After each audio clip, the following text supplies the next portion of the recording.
On TranZact, we have provided a feature of communication, which is very much helpful. Let me guide you how you can go ahead and make the communication external and internal.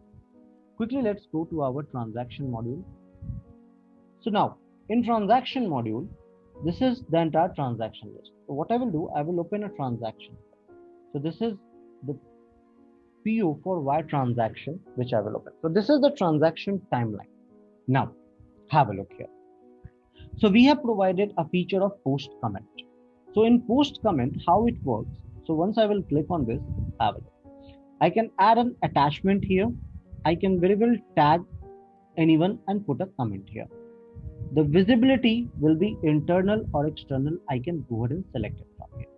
So now if suppose I go ahead and just put that, so it will be external and the same will be communicated to the counterparty through email.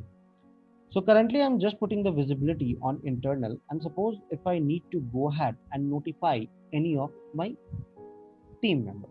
So what I will do, I will simply put at the rate, and then after I can select the person like Rakesh Patel. I will put the Rakesh Patel here, and then after I will put a comment here. This PO is on high priority. Please take a follow-up.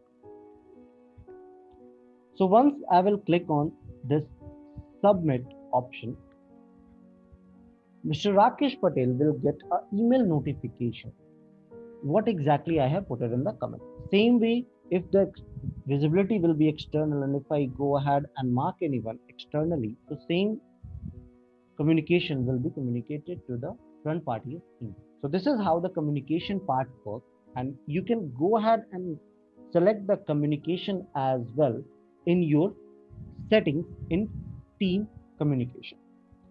So I hope it helped you out. Have a good day.